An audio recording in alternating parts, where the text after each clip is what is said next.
Hi, I'm Margo Sorum with Yoga Therapists of Alaska, and here's the long-awaited foot video. We have a little bit of work to do first. We need to set our intention, and the intention of this video is to re-establish your natural arches. Now you might think you have flat feet, but it's actually very rare. They used to not allow people into the military if they had flat feet. But today that has become the norm, and I promise you it isn't normal to not have the arches of your feet working for you. So we're gonna reestablish the arches. So even if you think you have flat feet, I hope that we can restructure your thought and you can start to feel and sense and recondition the natural arches of your feet. I wish we all came with an owner's manual at birth, but we didn't. But here's the next best thing, Kathleen Porter's book, Natural Posture for Pain-Free Living. And Kathleen's written an amazing book about the research of Noel Perez, and many amazing teachers have studied with Noel, and we're all working towards this idea of more natural alignment to benefit our health. Like sitting with good posture means your heart is happy because of the veins, instead of slumping and compressing and causing deterioration to your blood vessels. So there's all these little things, but one of the major ones is your feet, because your feet are a microcosm of the macrocosm. So as we improve your feet, we improve everything. So a picture's worth 1,000 words, so this book's worth $1 million. Look at her feet. This woman is 102 years old, and you can see clearly the toes, the muscles, and they look just like her great-grandchild over here. They have that flexion, they have that good tone. They're marvelous. Have this really ingrained in your brain. So this is a baby's foot, and right beneath them are some older individuals, a 90-year-old gentleman and his 86-year-old wife, and they also have the shape of the baby foot. Notice the plantar tendon, there's little wrinkles there, and the toes are flexed. Flexed toes. We'll be working on that. So again, ingrain these images on your brain. I go in the shower every morning and start by bringing the image of her feet to mind, because this is how I want my feet to look when I'm 102. But let's find out some of the movements that we need in order to make that happen. So join me up at standing. We're going to start with making our foot scoops. So when I came to Jean Couch's class, I was standing like this. And Jean said to me, Margo, you have the flattest feet I've ever seen. And I said, Jean, I have very high arches. And she said, that might be, but you're not using them. See how I'm pronated? And the weight is actually coming down on empty space. So this is just a host of problems waiting to happen. So the first thing is orientation. We want to orientate forward, and then all of a sudden we're more in the bones. And then we want to pull up the slack and create torque. So we turn in and we rotate under, bringing the heel directly in line with the middle 3 toes. Same thing on the other side. You might need to practice and work on this a couple times. And do your best to look down at your feet and recreate those 102-year-old feet you saw in the picture. And this already is a new action, perhaps. Now you might be asking, Margo, why are you wearing that 5-toe sock and those adductors, those toe separators? And it's because our feet are in shoes all day, and most of the time they're in adduction, and they start to knurl and twist, and this is not great for toes. So if they're adducted for long periods, we want to abduct them for long periods and reestablish strength and tone, just like in the hands and fingers. So we'll be doing Padmasana in a moment, like Anjali Mudra, to create these arches of our feet, these healthy hands, these healthy toes. This is adducted and unhealthy. This is abducted and healthy. So we're looking for that. And at first I could only wear the toe socks for about 3 to 5 minutes, and then worked my way up over time. And now I can usually sleep in them at night. Okay, we're gonna keep coming back to this, but let's do a little conditioning. We're gonna use the Jill Miller tune-up ball. It's really nice and kind of perfect for conditioning the feet in this way. Putting that roller underneath your big toe joint, you're gonna start to compress. That means just lean in and down. And you want this to feel so good. So just kind of go to that point. And yes, you might start finding some tense spaces. So it's sort of that idea of feels so good, hurts so good, but err on the side that less is always more. Make your way around the foot, exploring towards the heel, exploring this lateral side of the foot, exploring the plantar tendon itself. Be mindful of what your other leg is doing. Use those toes to keep you in balance as well, so we're not working with a flat foot. And then start to scrub, roller up and down. Rollering that medial side of the foot from big toe to heel.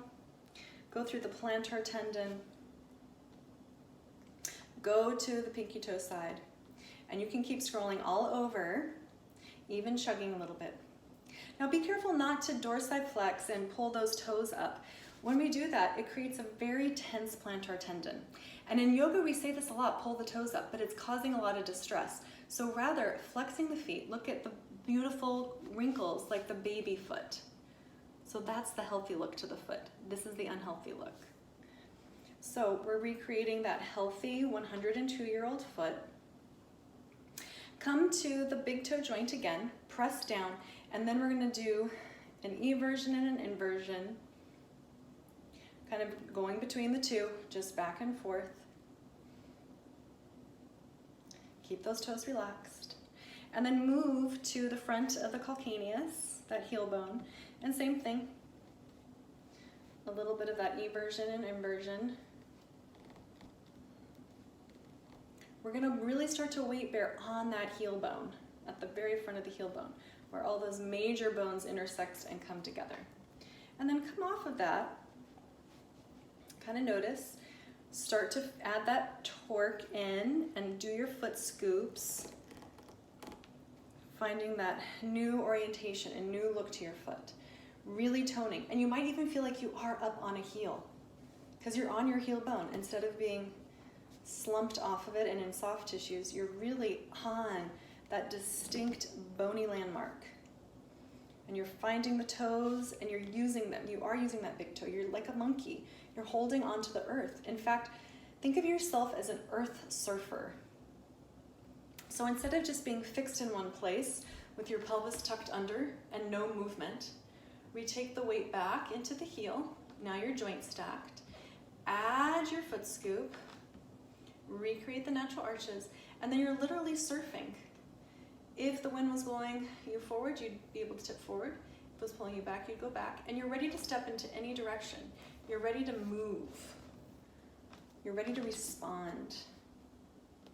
Good. Same foot. We're going to roll the ball in such a way that the big toe joint goes up. The other toes can come off to the side. And then we're going to condition the toe. You're going to push the big toe against the roller and then release. And then push into the roller, release. Push, release. Push, release. And then we're going to add a little stretch. You're going to take a baby step forward and let the heel come up off the floor.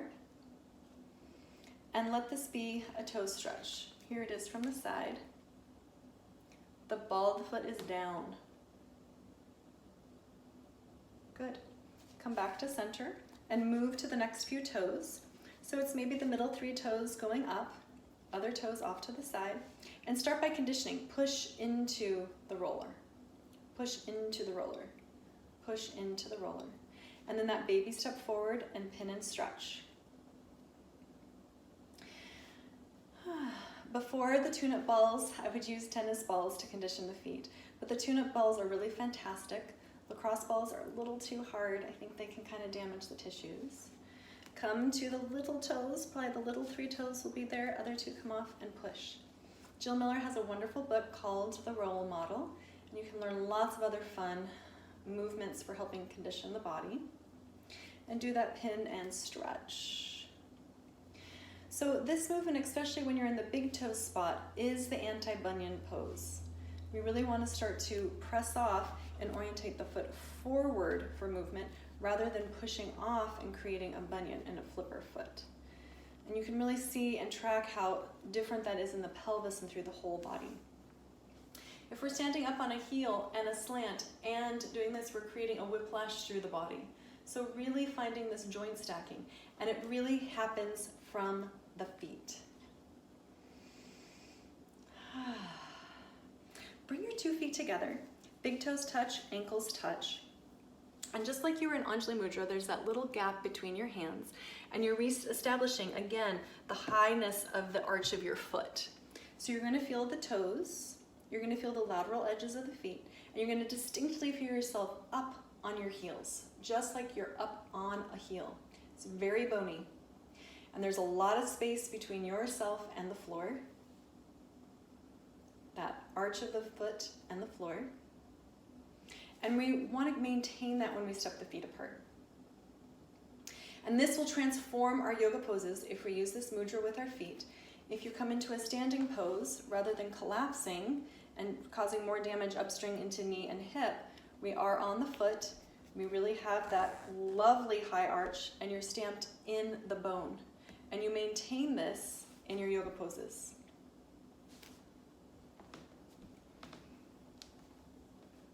Have a wonderful time finding your feet, and treat yourself to a new book and maybe some tune-up balls.